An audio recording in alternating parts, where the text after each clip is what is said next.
though, like, I don't think they're gonna fine us $100,000 for having frost in the fridge. Landon, you will be speaking the first. Okay. So as soon as if you want to update the slides. Well, it's only like halfway there. But you can use those that you shared. Serious. Send whatever you have. Okay. And if you need a few more times, I can entertain the audience for a little. I mean, it's probably honestly going to take me another at least like 10-15 minutes to try to get this like together with pictures and stuff. I can do 5. So thanks much for. Do we have 5 minutes? Yes. Do we have 5 minutes till the first speaker? What? Do we have 5 minutes until the first speaker? Yes. Okay.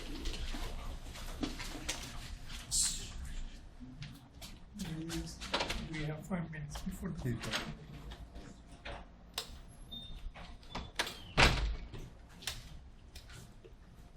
So what we are doing right now is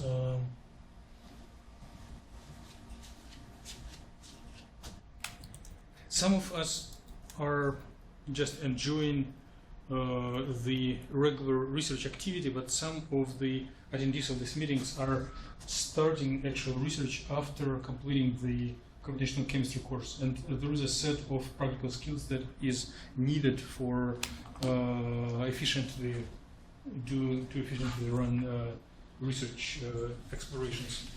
So for those of us who are first year involved in this activity, it is an option to pick some skills.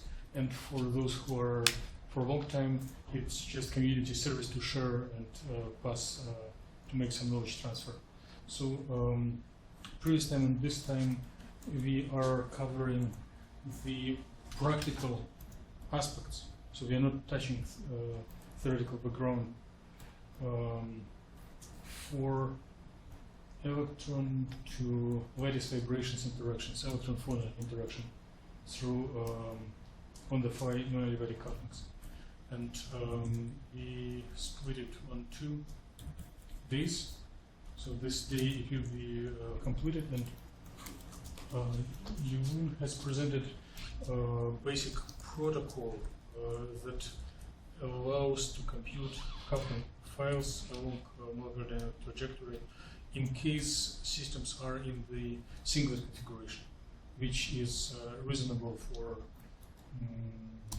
semiconductors without dopings, for most stable hydrocarbons, but as soon as there are middle organic complexes, dopings, and unstable radicals, one does need, or heavy elements involved, one needs either spin polarization or spin orbit. And as soon as we do have large periodic systems, one does need momentum. So these aspects merged with nonadiabatic couplings will be presented to the way it is possible. Landon will start about spin polarization, maybe not the whole story, but some. Then Aaron will show the implementation of nonadiabatic coupling for non-collinear spin version of DFT that automatically allows to deal with any open shell models without literally following the configuration. And Fatima, if she appears, she may speak about momentum distribution for nonadiabatic couplings. We need to make plans for next couple of weeks. So next week there will be Flying Dutch visit. What? Flying Dutch. You know, like ship in the fog. Legend, Flying Dutch ship. There will be scientists from the Amsterdam giving a talk, from 3 to 4 plus some time, and he is specifically interested to collaborate with the group and to learn what is going on. So you may, if you are interested, you may prepare a couple of demonstrations, especially those of us who are doing molecular dynamics, and try to put him on a hook for collaboration next week. And also, if he will not sit on a hook for collaboration, he could be a good reviewer for the papers. So if you want to use time and make little advertisement of your research project that is not yet published, is good time.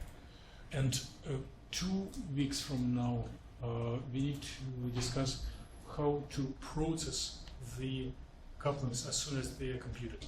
So the goal of this couplings is to go forward with electron dynamics and to see how the electronic state of the system changes with time. So this includes basically 2 steps. One, favorite subject of arguing between these 2 gentlemen, Javed and Levay, who are often arguing about autocorrelation function. So it will be one of the subjects next week. And David may try to be, no doubt, he will be brave and try to present his best understanding of autocorrelation function. And then one needs to show how the rates coefficients help to propagate electronic state in time, and then do it a couple of times for different configurations, with spin polarization, with spin orbit, and with momentum, if possible. And then in 3 weeks, there will be another sign-up list for converting electron dynamics into observable that can be compared with experiment. As soon as we are done with this program, we will go forward for regular research life with research updates and research club, as everyone usually does. So this list for meeting in 2 weeks is compiled out of your sign-up wishes, and if you want to be another speaker, feel free to suggest to nominate yourself.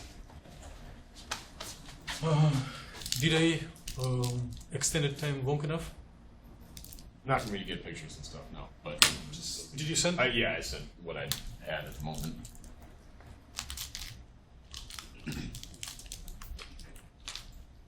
And you sent it to another Gmail account, right? No. Right now there is nothing there.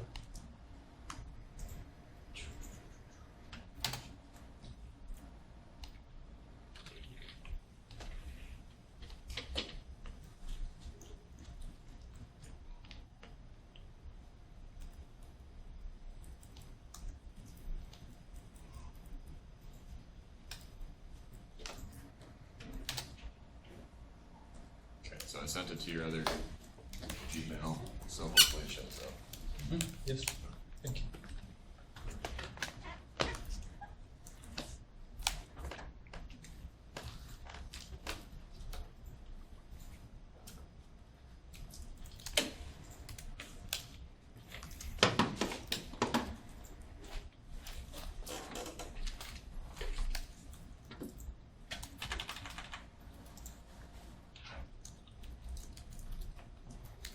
So if you're tired of this version, there is another one here. Just need to have- Was that the one that Yeah. that you sent? Oh, okay. Yeah, let's see. Yes. Yeah, so it'll be that stuff that I need to pull up when I get there.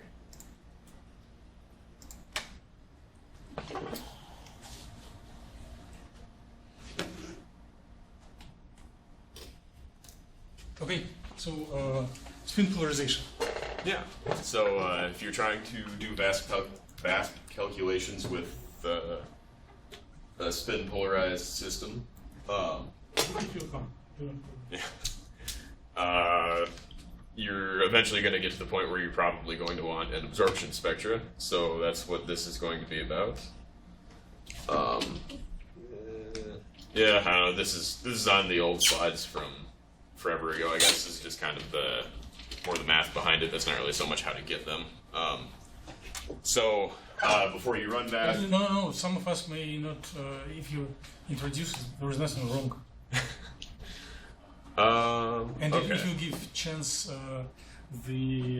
at least the physics part of the audience to catch you on some inconsistencies. All right, let's see if I can do this on the fly. So, a useful property to look at with whatever system it is that you're looking at, I guess, is the wavelengths or the energy of light that it will absorb. And so, we have a way of calculating that. I suppose that is this equation right here. So to kind of unpack that a little bit, I guess, so what you're doing is you're summing over all the bands in your valence band, as well as those in your conduction band. I mean, what you're doing is you're individually summing between them. So you're looking at, say, some band in your valence band, you're looking at, how likely are you to get a transition into your conduction band. So the way that you figure that out is, well, the oscillator strength is the quantity, I guess, that tells you how likely you are to get that transition. And so that is this F here, and that's just basically directly proportional to the dipole moment of that transition. And so you can break that up into its pieces component-wise, Cartesian coordinates, and that thing. Oh no, that's not actually blocked at all. Yeah. And so basically I don't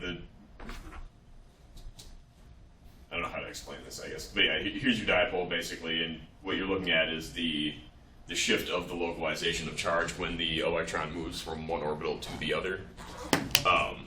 So yeah, basically you're changing where the negative charge is localized. So you're changing the, well, if you look at, I guess, before the absorption of light and after the absorption of light, or before the excitation and after the excitation would be a better way to put that, there will be a difference in the localization of charges between those states, and that is the dipole moment that we're talking about, just that difference, basically. So yeah, that gets you to the absorption. What is V and C? Valence and conduction bands. So that's just like, so what you're doing is you're going from whichever state in your valence band to whichever state in your conduction band. I guess I don't really know the best way to represent it, but you can think of this as being like, say, HOMO -5 and LUMO +10. So this would represent the dipole of going from HOMO -5 to LUMO +10. So the Comp.Chem molecular orbital indices. Yes. Yes. So yeah, the V's have to be from the valence band, the C's have to be from the conduction band. If you went the other way, that would be emission, which is not what we're looking at. So before you run VASP, just make sure that you have this parameter set to true. This is going to spit out the files that include the data that you need to be pulling, I guess. And then also make sure, if you're doing it spin polarized, you need to have I-spin set to 2. Otherwise, you're not doing spin polarized calculations to begin with. So once you run VASP, you're going to have, all of your output files. The biggest one is the outcar file. So what you want to do first in the spin polarized case is create your input overlap file.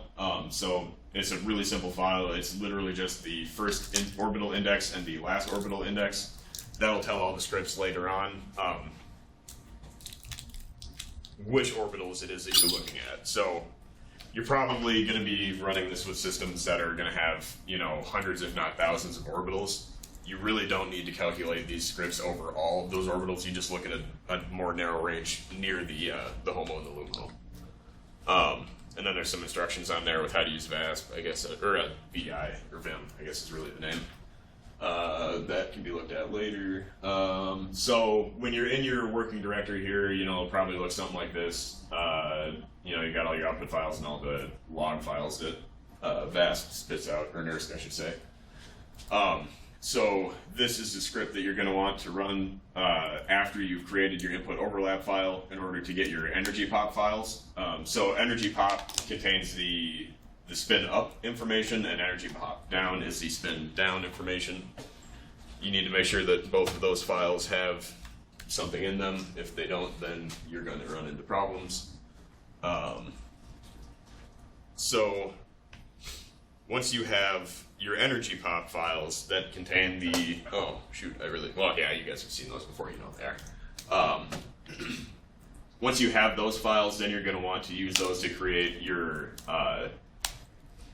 oscillator strength files, and these are going to contain, all the values of B, essentially, of F. That's what these are going to be. So this is going to end up getting used in your calculations later on, so you need this. So for that, you just want to run this script, which got cut off a little bit. If everything goes smoothly, then you're going to have an OS strength and an OS strength down file. Both of those should look like this. If you have not a number showing up in there, or like infinity, stuff like that, you've got an issue. Examples there is from speed polarized because occupation is 2. Correct. Yeah. But yeah, this is an old file, but the format is essentially the same. Yeah, the only real difference would be that instead of 2's in this column, you would have 1's, because you can't doubly occupy an orbital if you're actually taking spin into account. So after you have your OS strength files, this is where I need to switch over to the other one. Before you switch over, Yeah. on the oscillator strength file, Yep. one of them had singly occupied. Was this a non-singlet calculation? Oh, I honestly don't remember. Probably. I'm guessing it must have been. But yeah, that picture's from quite a while ago, so I do not know off the top of my head. We should be done with that one.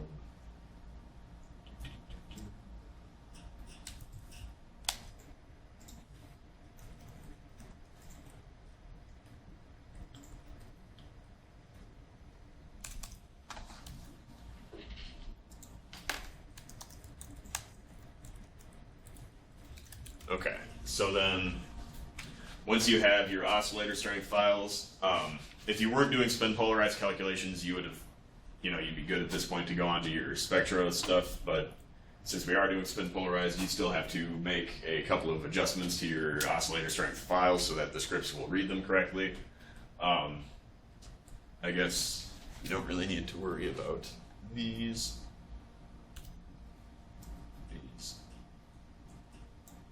Matter.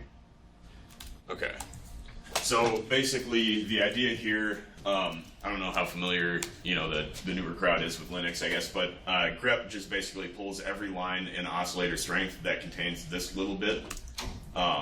So what you're doing is you're taking all of those and you're throwing them into this OS up file, and you're doing so. The reason that you're doing this is you're basically grabbing the, I guess, active transitions. I don't know if that's a good way of putting that, but these two numbers, if you go back.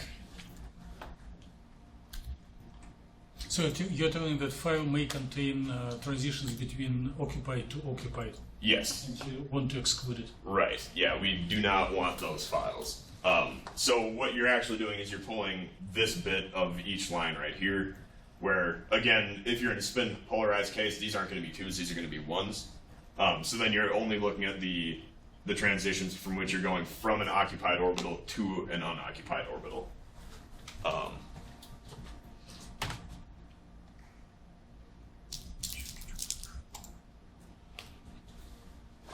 So what you're doing is you're pulling every one of those lines out of the spin up case, and you're putting that into a separate OS up file, you're doing the same thing with the spin down case.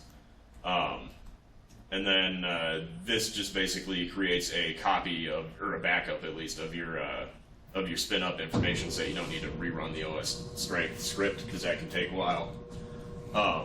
So then what you do is you take everything from this file that you just created, so all of the, the transitions that will actually happen. You're taking that whole thing and you're throwing it onto the end of the oscillator strength file. I guess in this case, though, you have removed it. I will do this. That would probably be a safer way of doing it. So with just the one of these, what you're doing is you're just overwriting whatever's in the file. It's just this file now consists of this information. With both of these, greater than signs, what you're doing instead is you're taking all of this information and you're throwing it onto the end of this file. So instead of erasing it and rewriting it, you're just tacking stuff onto the end with the, the double greater thans. And so after that, you'll have a usable OS strength file, and you're going to need the number of transitions in this file for a script that you're going to run right after this. So the first bit of information in word count will tell you how many lines there are, and each line represents a transition, so that is what you need there.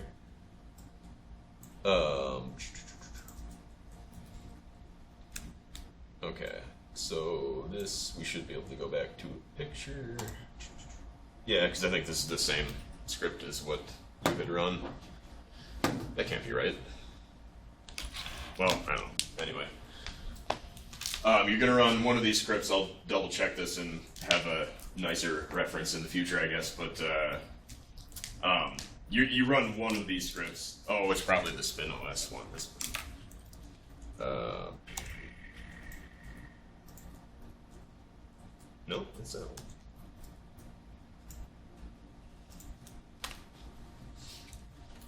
So you run this script, and then this is all input right here that you're going to need to use. So this is where you need, the number of transitions or how long is your OS strength file. So you put that first number down here. The min and the max energy difference, you can make those whatever you want. Just keep in mind that this is the range of energies that are going to be plotted when you actually make your plot. This parameter basically, the bigger you make it, the smoother your graph is going to look. The smaller you make it, the more choppy and jagged it's going to be. So you get finer details with smaller numbers, but it kind of starts to look a little less pleasant, I guess. And then you need to tell the script which orbital is the highest occupied that you just get from your outcar energy pop. You'll probably be well aware of what that is by this point.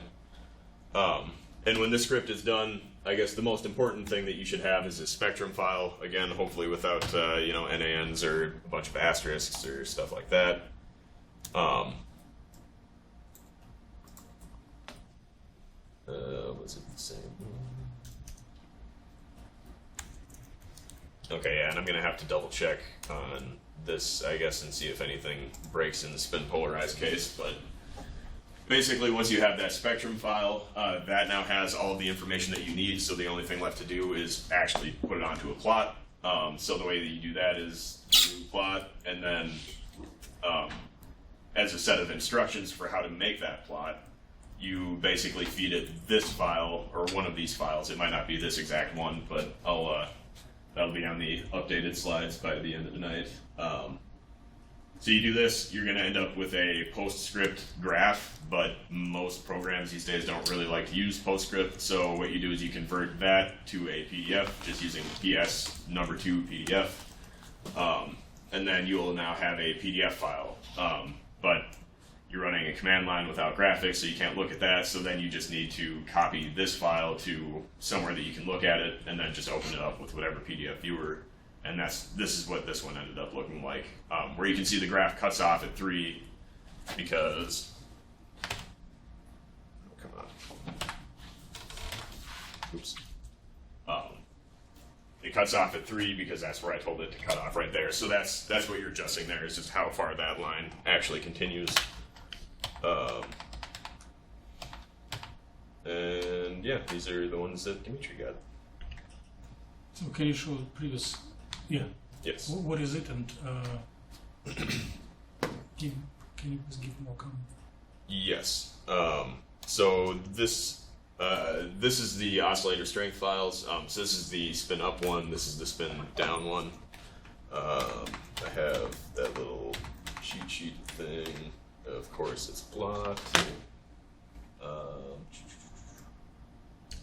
Nope. The last two rows are the XYZ components of D. Yep. Yeah, I suppose this will be good enough. So yeah, these are the the component-wise X, Y, Z parts of your transition dipole. So this is the initial orbital, hopefully occupied. This is the final orbital. So what you're doing is you're jumping the electron from this orbital to this orbital. This is the value of the oscillator strength, and so this file is usually ordered in descending order by this because this is kind of the main piece of information here. This is the energy difference between this orbital and this orbital, and then your occupation of this orbital initially and your occupation of this orbital initially. And so that's the structure of the OS strength files. But again, this is just kind of made to be like a cheat sheet so that you have a reference when you're trying to make this stuff, because if you're like me, you forget how to do it every other time you try to do it, and then you have to relearn it. So, how are they similar or different, these two lists? So the main difference between Like how they would look like if you apply this procedure to a model in a singlet state? without doing any spin polarization? No, apply spin polarization protocol to a model in a singlet state. That like use spin polarization for a model that has always paired spins. What would be the result for these two tables?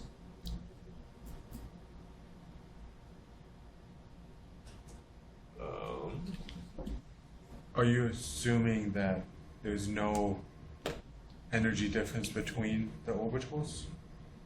Or that each up and down are paired? Let's compare top table and lower table line by line. Are they equal or different? They are different slightly. Oh wait, actually, yeah, they are.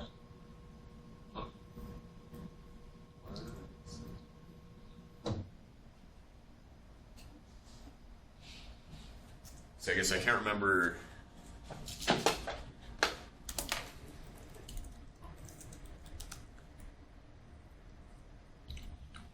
Why are the first two indices always different between the two? Well, okay, yeah, so that's where I'm trying to remember how exactly the indexing actually goes, because you have 32 appearing in both of these. I think it's sorted on the oscillator strength. Right, but So does whichever it consider a separate, 32 index downspin orbital and a separate 32 index upspin orbital, or would it split those between 32 and 33? It looks like it has to go the first way based on this. So if you impose restricted DFT, right, then they both have to be on the same orbital. Right, yeah, then they're both the same orbital. So in if that you case. do unrestricted, Yeah. now You should have one orbital slightly higher in energy than the other. sure. So I think part But of the question is if you do restricted DFT versus unrestricted DFT, Yeah. what would be the difference? If I understand what Dimitri's asking. And I think Fatima does this where she has like the two, and then the DOS is here, and then like up Oh, and you're down. saying like the almost symmetric DOS plots? Yeah. I think that's what you're trying to drive for. So if the number of alpha and beta electrons is the same, then these tables will be equal. List of indices, list of transition energies, list of oscillator strength values will be the same up to numerical precision. And here, if you navigate second line in the top table, it goes from 33 to 36, Yeah. which shows that 33 is occupied. Right. And if you look on the first line in the lower table, Oh, it has yeah. transitioned from 32 to 33, and 33 is unoccupied. Mhm. So it means, without any additional information, that spin-up component has one electron more, Right. Yes. which will be like doubled, Yeah. and it will have different pattern of absorption.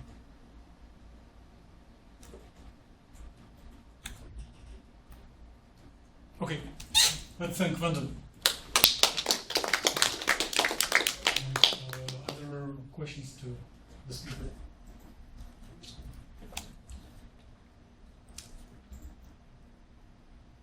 If no, let's thank Landon once again.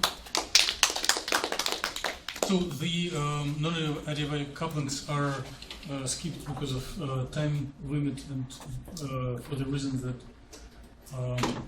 the procedure to compute non-adiabatic couplings is very similar to computation of oscillator strengths, and the amount of numerical information will have the same structure. So for couplings there will be alpha and beta couplings, which is less comfortable. And there is a way to avoid this little discomfort by combining alpha and beta components in so-called spinner, which we may cover one day in the more theory-related meeting, but practical aspects how to deal with spin polarization without complicated structure of information will be shown by Aaron. And I hope he will go in more details about non-adiabatic couplings.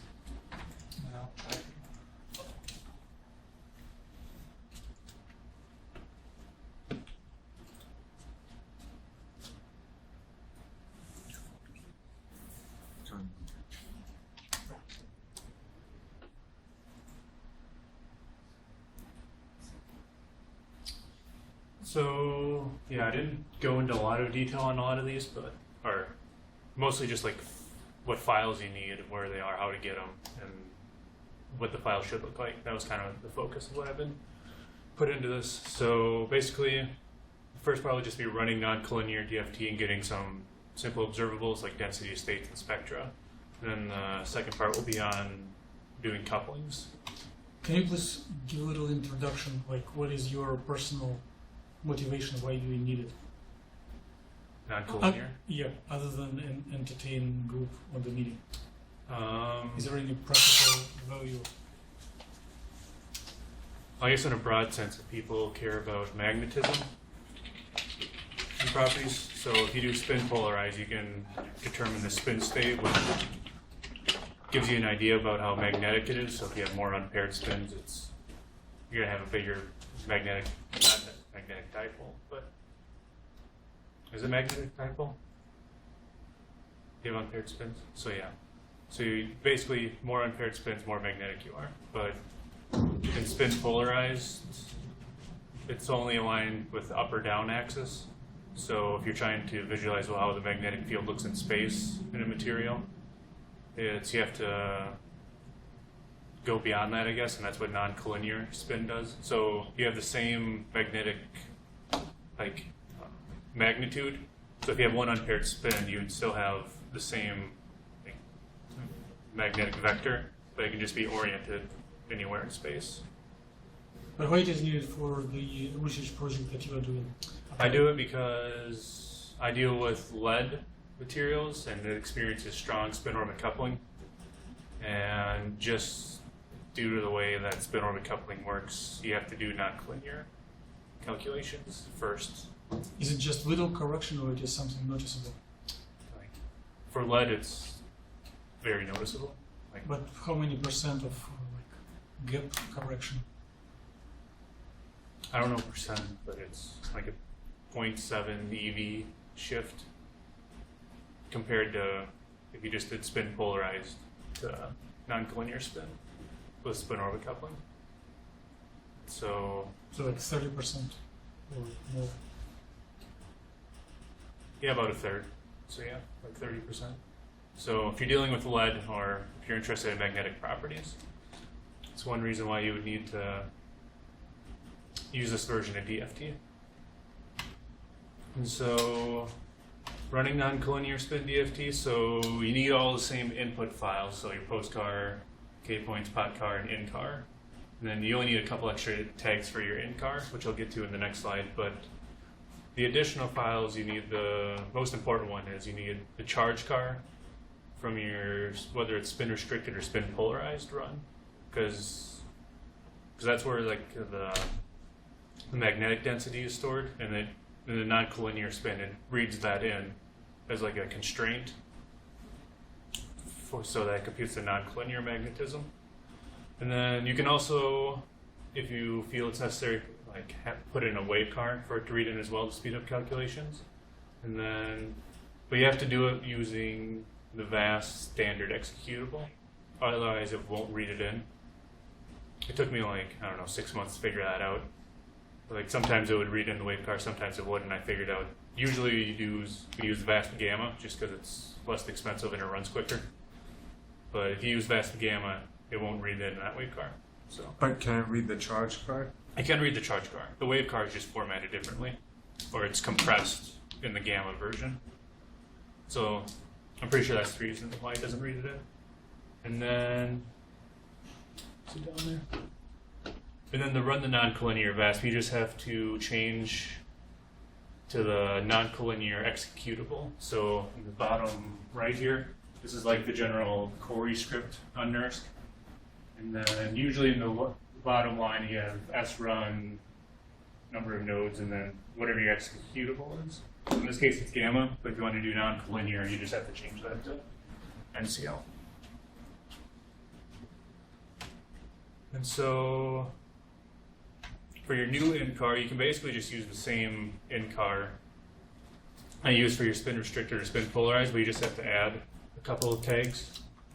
And sometimes more, depending if you specify specific things in the in-car. So the first thing you can do is L non-collinear. That just tells it to run non-collinear job. And then put in LS orbit, and that tells it to compute spin orbit coupling for the job.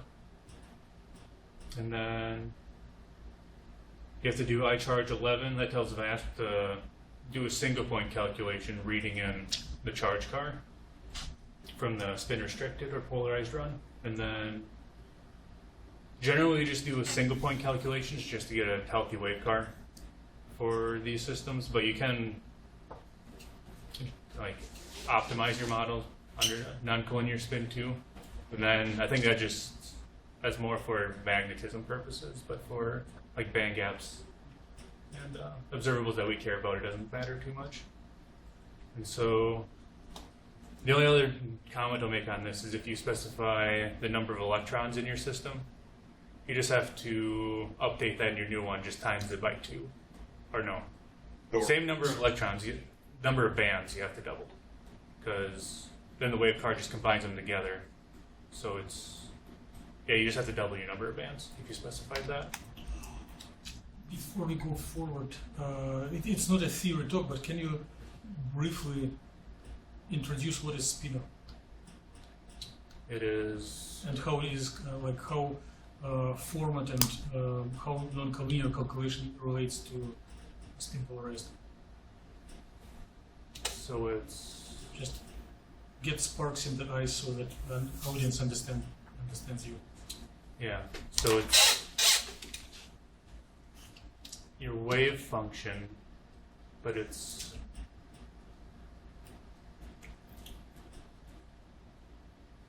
I don't know the right words to say it. We don't have markers either. I got markers. Excuse me, didn't work. And it's very informal. Oh. You need an eraser too. Try to get it right on the first time.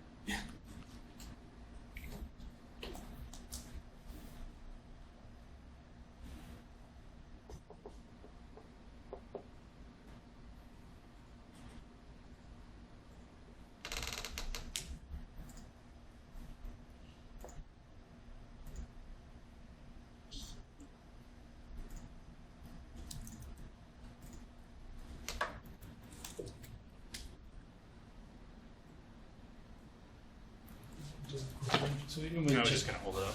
Yep. Basically, that's the mathematical form of a spinner, with certain approximations anyway.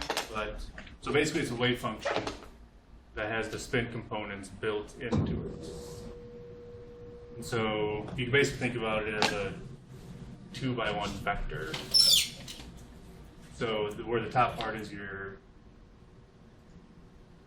it's your wave function corresponding to alpha, or like spin up, and then you have a component of your wave function spin down.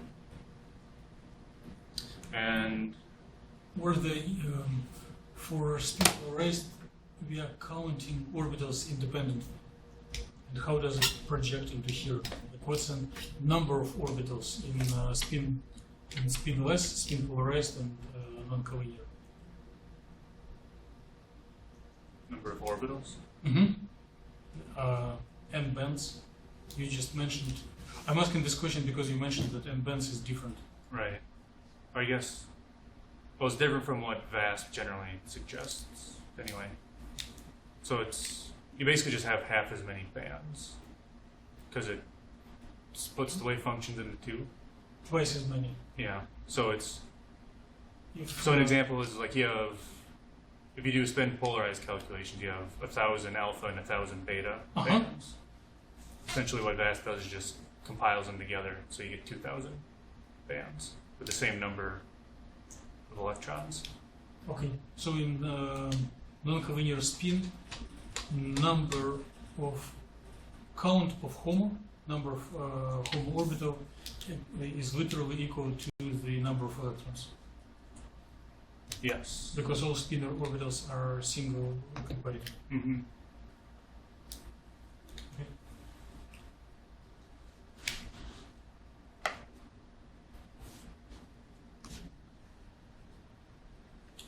So we need slightly different scripts to generate density states for these ones, because Dimitri just mentioned that all the bands are singly occupied now. So if you use from the bin just the regular DOS norm, it'll make the same plot, but your occupied will just be half filled instead of fully filled. And so there's a script in there with subscript NCL, and then that changes that so the bands are fully occupied. And you just go about plotting it the same way. It gives the same output, and you just plot it the same way as we usually would for density states. For spectra, so you have to have your healthy wave car from the non-collinear run, your typical input overlap and energy pop files specifying what bands that you want to compute optical transitions for. And then I think you only want to use the top script here. But overlap.exe might work too. But I guess for a lot of these scripts, it's not very centralized, so you just kind of have to dig around until one of them works. That's been my experience anyway. And so yeah, you can run either of those two scripts, and then they output 4 output files. So normally you just get one. You get one OS strength file or OS strength up and down. This one it puts out 4, and so. So this is equivalent to what Landon was showing with graph from occupied to unoccupied. Yeah. So in here, those transitions from occupied to unoccupied, from occupied to occupied, and from empty to empty are split into different files. yeah. So VC is valence conduction, so occupied unoccupied. Valence is unoccupied unoccupied, and conduction is occupied occupied. In which circumstances one needs this VV and CC?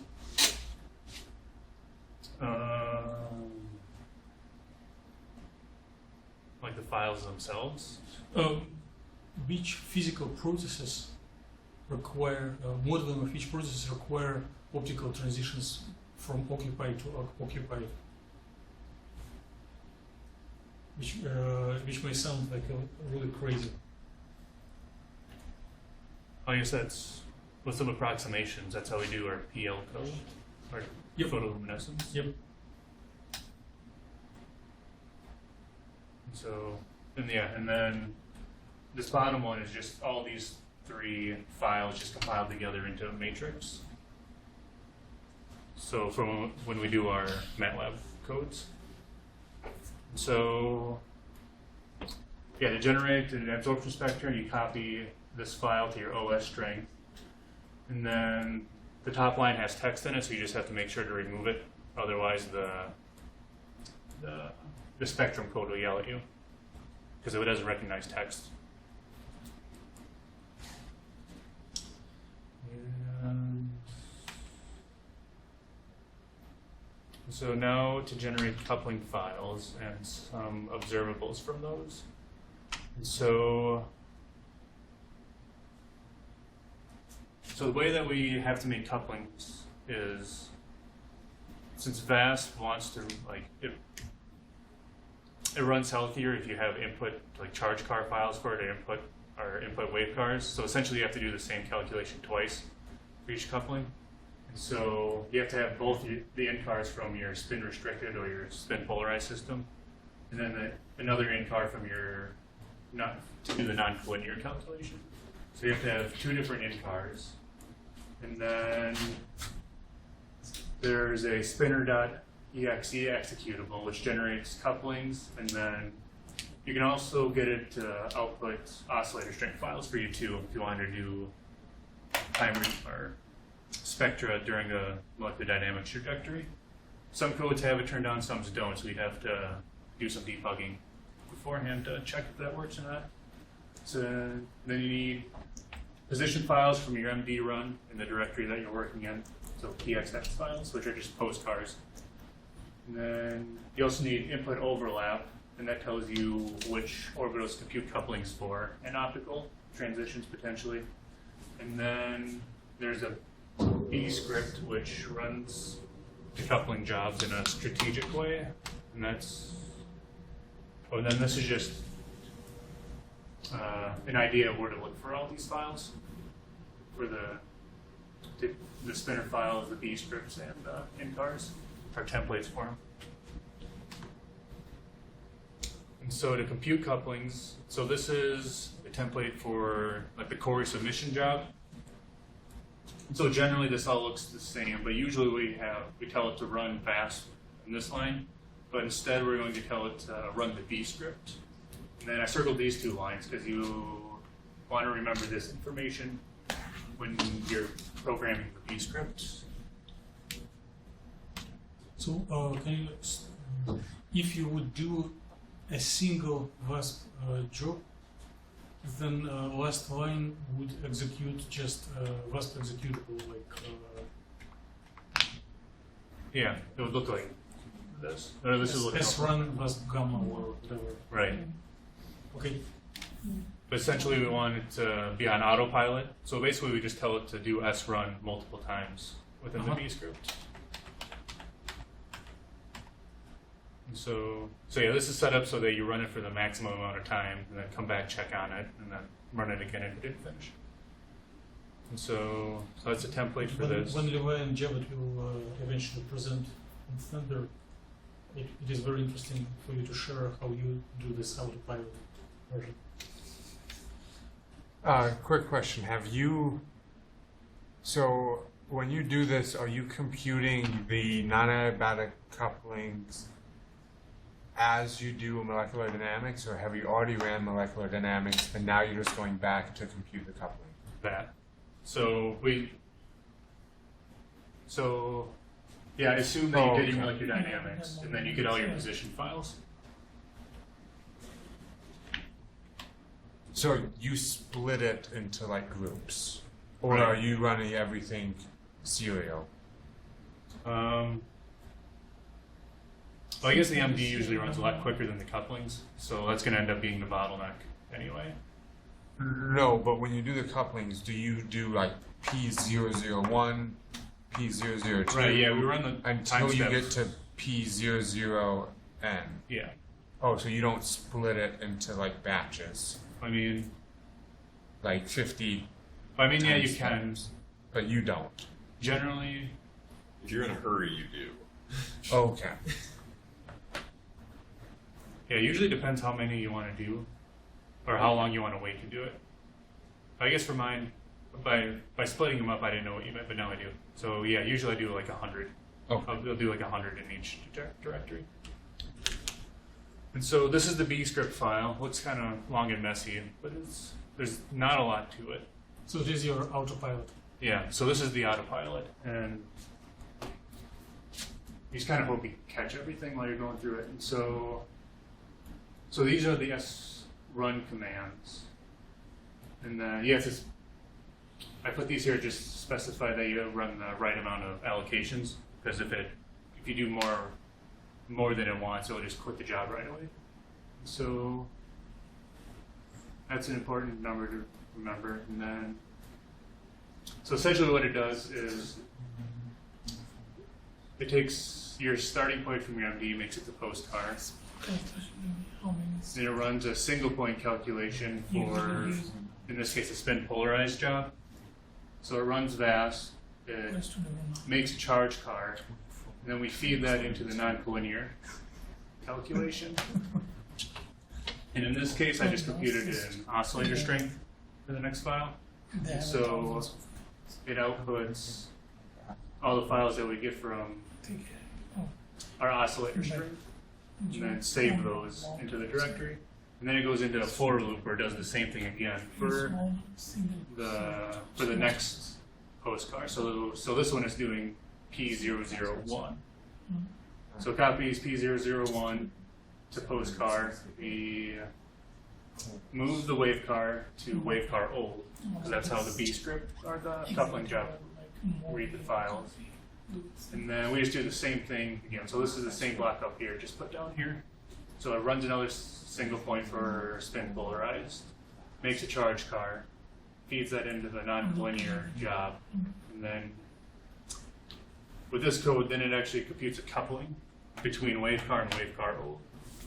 And then it spits out a bunch of output files that we just save to the time step for that. And then it just keeps going on in this loop until Corey runs out of time, and then you just have to resubmit it. You just have to make sure to change your indices in the loop and these indices here, if you did it like this anyway, so you don't write over your previous files. What about the top one? That one too. So yeah, you have to know where you left off, and then figure out if it actually made a wave car, if it did, or if it was in the middle of making a wave car and it crashed, or so it's not very cut and dry. You kind of have to figure it out each time that you look into it, like what you have to do specifically to restart it again. So for those of us who are not doing it every day, what one should look forward in resources? Like, can I expect to run this procedure in one day? If you have like less than 100 atoms, maybe. And if it is like 200 or like 500 atoms, just or with understanding that some jobs are sitting in the queue. Mm-hmm. Yeah. Just rough estimate how to plan time. I think on my systems they're like 1,000 atoms, and I've probably been doing wider, like more orbitals than I needed to. So it probably took me like 40 days maybe to generate 200 couplings. So for these it's time intensive because you have to do double the amount of work essentially. So you can't expect it to be done one day before the deadline. So one point that I've learned the hard way is it's always better to compute a little bit more states than you think you'll need, because you don't want to have to redo all of this. Mm-hmm. because your window is only so big, and if you're like, I want to excite at this energy, and you didn't do it, you got to redo everything. Yeah, and that kind of depends what if you care about carrier cooling, then obviously Yeah. you would have to do like a span of probably 1.5 EV above and below, depending how thorough you want it to be. Yeah. Anyway. But in some cases, you just care about PL quantum yield, so you could do like 10 and 10, which would be, if that's the only thing you cared about anyway, going into it. And so, after you run this for a while, this is what your directory kind of ends up looking like, just a big mess. But it's just basically all text files that you have to sort through eventually. And then this is what a healthy coupling file looks like. It looks kind of dirty, but basically it's just the matrix of numbers. And usually a good sign is if this first number is 0, that's usually a good sign, and then a bunch of e to the -1s or 2s. So where the second line starts? I don't think it does on this one. It does. Negative 0.518, because no, it's 1, 2, 3, 4, 5, 6 down. Start from 0. Because 0 is in the second element, and 0 is on your diagonal. Yes. We should start Yeah. So then, like 5 more lines down, that's the third one. 0 is like right in the middle of the screen. Like if the Diagonal number is of diagonal. columns on the screen would be infinite, it would go for like 100 values and then stop Right. one like first row of the matrix, then second row of the matrix. Mm-hmm.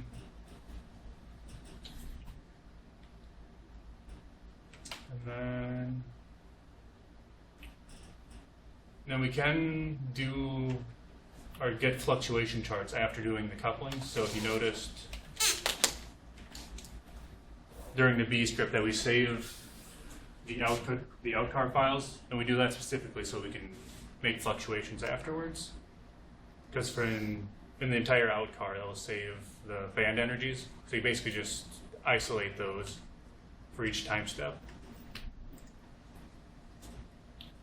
And so basically what I do is I just move all the outcar.xxx's into a subdirectory and then just compile them into one very, very large outcar. And then do the same energy or the same script we use this guy, the state extractor. And then it reads the file as the same. You just have to, X and Y are just the initial band and final band that you want. Like HOMO -10, LUMO +10, like what bands those are as input to read it. And then it spits out a file. I can't remember what it is, but I think Yulin went over it in his talk. Then you can plot them. And then these figures just show comparing. So this is like a fluctuation from a spin polarized. And then this is one from the same model, but with non-collinear. And if this thing wasn't here, you can kind of see that they're essentially the same, or you can see a lot of the same features between the spinner and spin polarized fluctuations. Which is good, because that kind of means that our methodology is working as we would expect. And that's it. Okay, that's it. There could be questions. What's the main benefit of spinner versus spin polarized, or like what is the value and disadvantage? It's if more any? publishable. Okay, and can you use scripts and codes for spinless? Do you need to for singlets? Like if you are running electron dynamics based on spin polarized calculations, you need to propagate both alpha and beta. Mm-hmm. And if you do have spinner data, all spin information is hidden, but you can run the same format of data as for singlets, as for data without any spin. Mm-hmm. Yeah, because the data is organized Yes. all the same way. Yes. So it's kind of ambiguous about the spin states, but you can kind of I don't know, for some of the systems I work at, they're like, if they're very high spin, you're going to have a low coupling between alpha and beta, so they're basically still independent. Mhm. But I imagine if you were dealing with like a doublet, it would be more, you would get more spin mixing, so it would be more important. Yes, yes. What are the physical effects that are not available in spin polarized calculations and that are present if you do spinner? You just mentioned it. You Spin mixing? spin mixing, and if you're looking for transitions induced either by photon or phonon.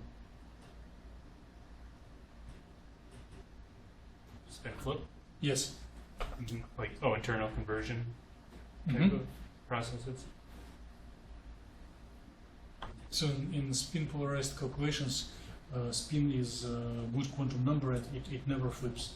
Number of spins up and down are fixed. And in non-collinear, there are optical or heat-induced transitions that change modularization of spin configuration of the system. More questions? David? It's repeatable? I think so. I'm sure I'm going to come up with questions. Yeah. I tried to make this Just slide try it, so it won't that work. you can look at it.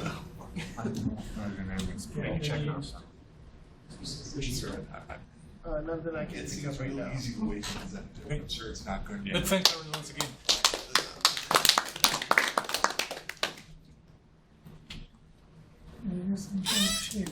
And we have one more talk today. So we have chance to, earlier than usual, Fatima will give a quick survey of what is needed if system shows That's exactly it. momentum dispersion. How to merge calculations with momentum dispersion and That was what I was missing. very And couplings. it worked instantly. No, I wasn't trying to run it.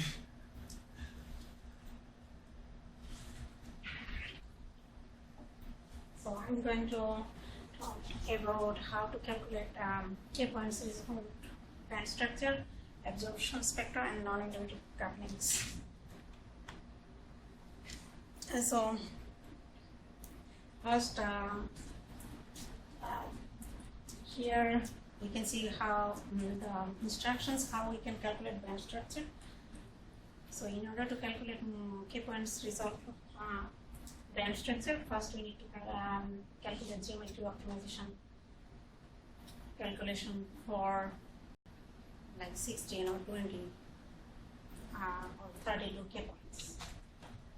And then once the geometry optimization calculation is done, then you need to copy the outcome file as outcome 1, and then take the K-points band values from outcome 1 file, the last set of values after, and then use this advised of dispersion of beta script. And So that's- where are you supposed to put the set of K-point values? Okay. For this, I didn't put. So suppose for this here, I need to put these values here. If your nanowire or whatever the model is, it's the direction of, for my model, the growth direction was this axis. So I would put 32 here. And this is not obviously gamma fund, it should be 1 cos phi. You decided on 32. Yes. I just decided 32. I could decide 12, 22. Doesn't matter, it's up to whoever is doing calculation. Any other question?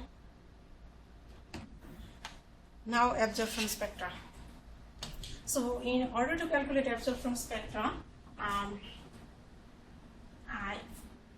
what I did, I took once the geometry optimization calculation is done, I did for 8 K-points to calculate absorption spectra. Once the geometry optimization calculation is done, I can see how many K-points, for how many K-points I need to calculate absorption spectra. So I got 4 K-points, and So I made 4 different directories for 4 K points. Then I copied incar, postcar, and portcar K points file from geometry optimization folder to suppose K point 1 folder. And then I edit this K point file here. I'm sorry, this point should be highlighted. So if your K point is 0.25, you need to add 0.25, and you need to calculate that gamma point here. So Aaron knows well this thing. Okay, and then, so if you want to calculate a gamma point, in your one folder you should see your K point file should be look like this, and then once your calculation is done, then you need to, and the other procedure is pretty simple, like the normal procedure how one should calculate absorption spectra. So once your calculation is done in one folder, then follow this procedure. Once this procedure is done, so you are done this absorption spectra calculation for one point, suppose at gamma point, and after that you need to move in another directory, suppose K point 2, suppose that is 0.25, then you need to do the same thing, just you need to calculate, you need to put 0.25 here. And then another folder, another directory for K point 3, 0.33 I did, and then another folder for 0.5. So your same thing. Your calculation is based on conservation of momentum. You assume that momentum is not changing during absorption, right? During absorption. During absorption, it is only direct transitions. Conservation of momentum. And then you compute oscillator strengths separately for each value of momentum. Yeah. Okay. So I followed this procedure then. Okay. And do you have a way to combine them together into one spectrum? Yeah. Once all of these calculations are done, then you need to, what I did, I imported that spectrum file to origin file, and then I add all of them together, absorbance column together, and divide by 4, since I had both 4 K points. So you merged several oscillator strengths files into a longer record. Okay. I took average. Huh? I took average values. Can you show it? Is there a snapshot of your origin? Not here. Next time, please do it. Okay. It should be repeatable by everyone.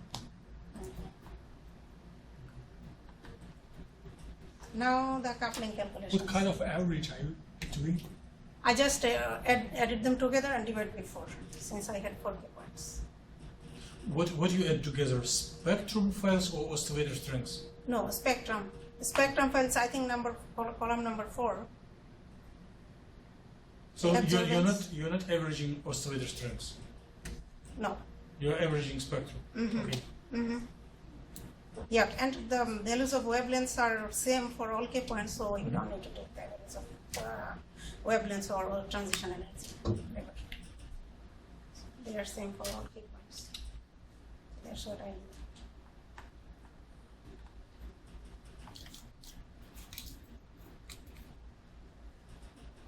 So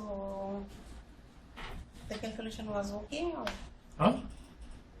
the calculation was okay, or my calculation was okay, absorption spectrum calculation? It makes sense. Okay. Now, but it's not exam, you're teaching us. You are asking, do we understand and do we agree? Okay.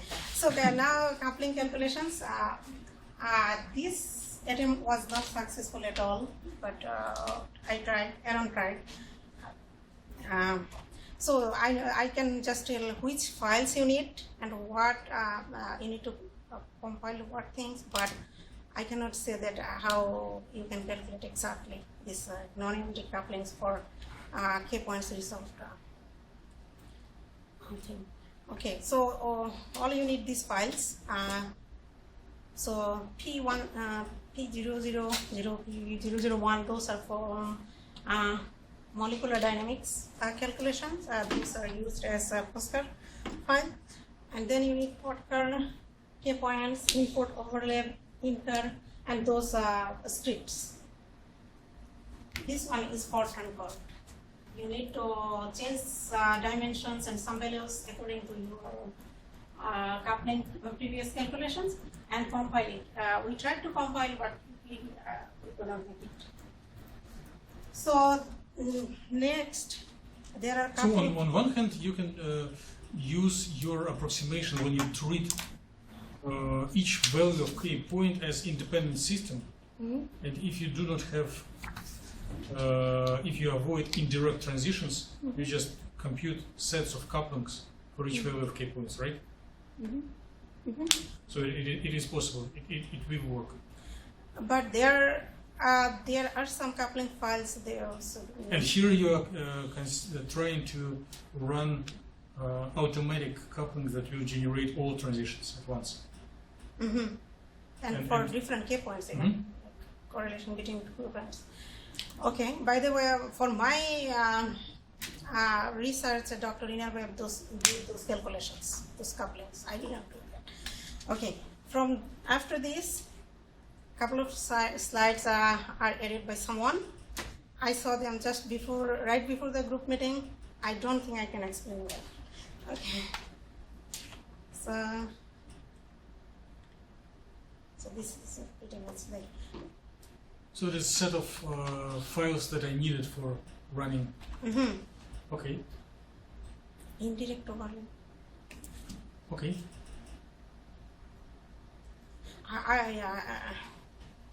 I don't know this thing. This indirect overlap, indirect. And these are, I have never seen them. You're seeing them now. Yeah, this is the first time I saw them.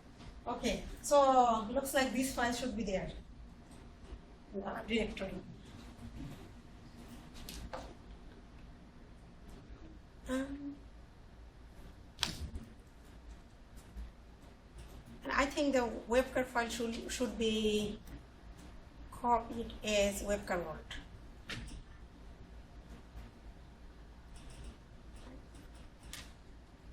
I don't know what to say here. So in order to compute couplings, you need to read wavecard, right? And that webcard. And there are several indices, several parameters that needs to be like you need to count over all bands or all orbitals, all basis functions, all spin projections, and all k vectors.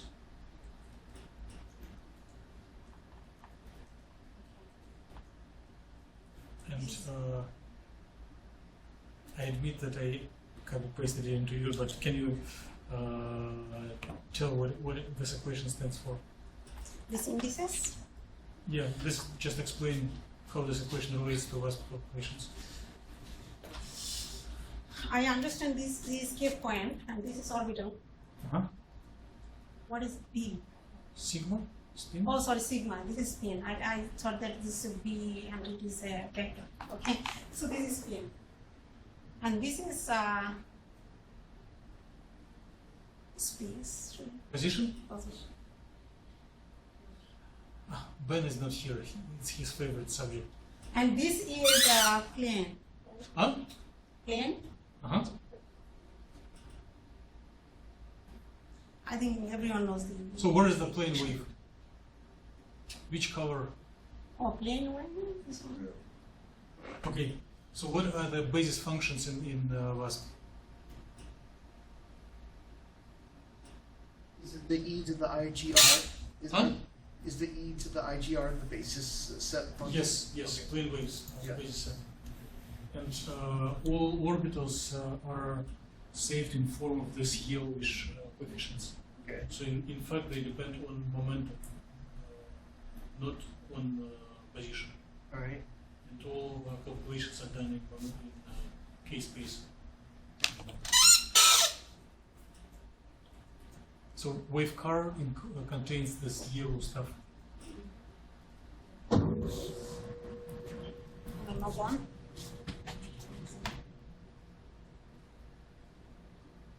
And before doing any calculations, one needs to read in the set of these coefficients. Cyclic order means K.1, K.2. Mm-hmm. Okay. Up to K.4, then again start from K.1. Just from first to last, all key points. So first to last, that's all. From first to last, all sequence of key points. There is no. Like first, second, third, as many as you have. Okay. And then.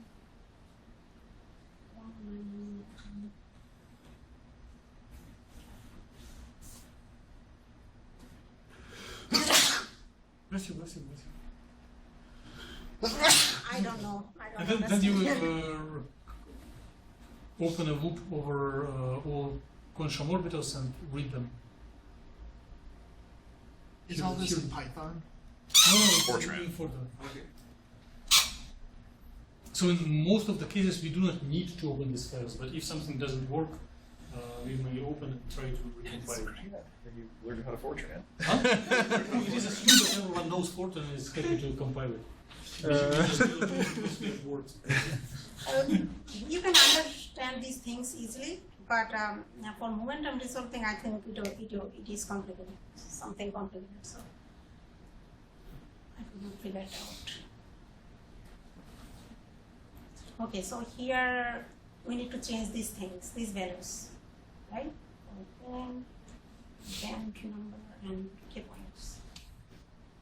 I changed the values of key points.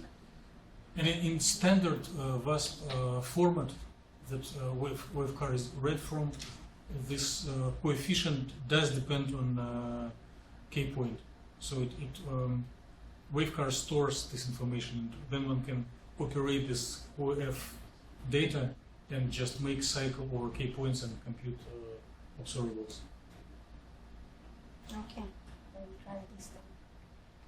Next time.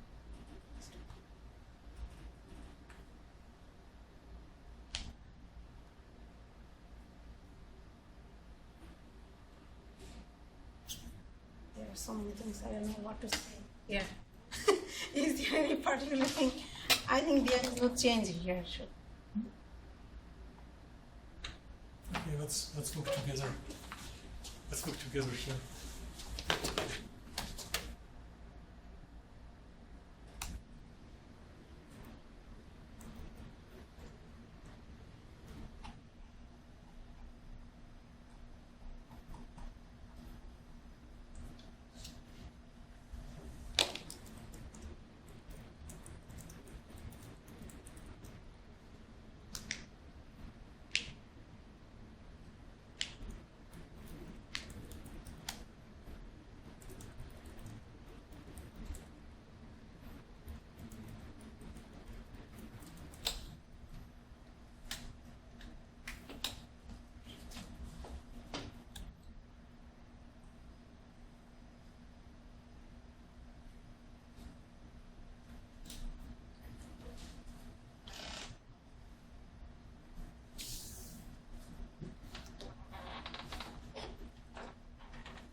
So one adds together terms with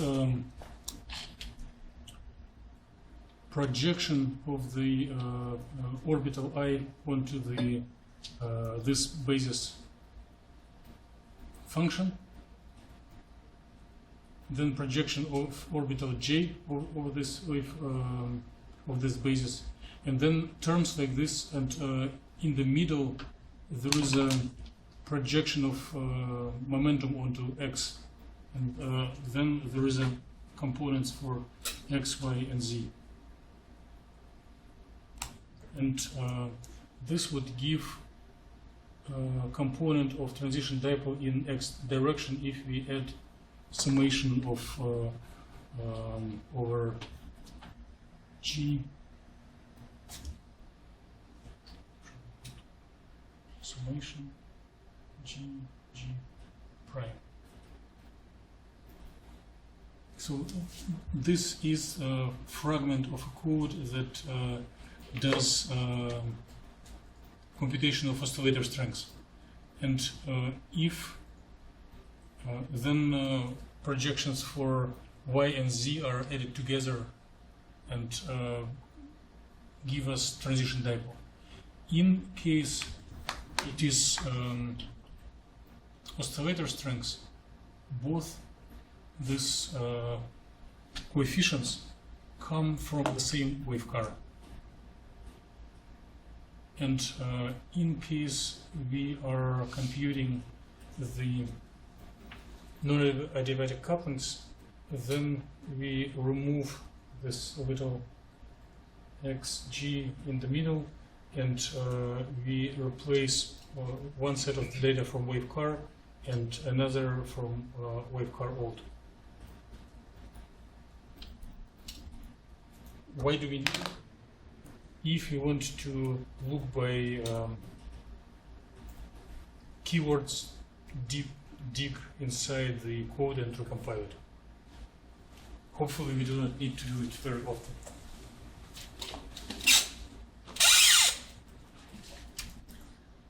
Okay, thank you. And then, So it's your nanowire 100. okay, if everything works successfully, then you should have this coupling files in your directory. But what are the first and second indices? Or in the second batch of files there are like 1, 2, 3. So this What are is, the indices? Yes. This is k point, Huh? k point 1. If your k point 1 is gamma point, then it is gamma. This is k point 2. If your k point is 0.25, mine was 0.25, so it is 0.25, k point 2, k point 3, k point 5. And these are the orbitals. What? Orbitals, 0, 0, Or it 1. is time step? This one. Is it time step? Time step. And then you have 1,000 of such files. Like you have 4,000 files. 1,000 files for k point 1, 1,000 files for k point 2. Because inside here there's a matrix. Yes.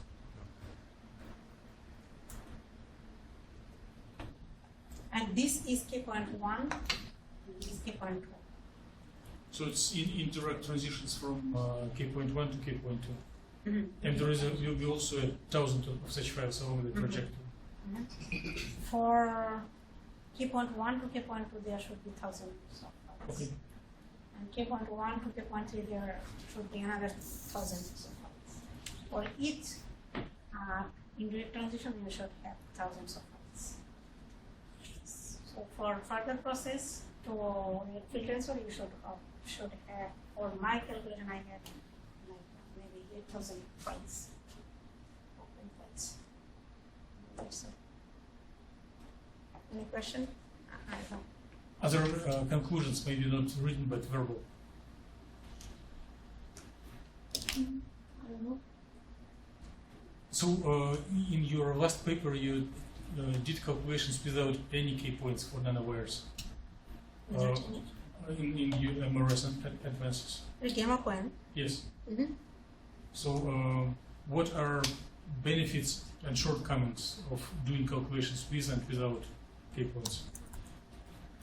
For Can we avoid, One- and because it's we all see and agree that it's too many complications. Is there excuse to avoid doing key points, or is still needed to do sometimes?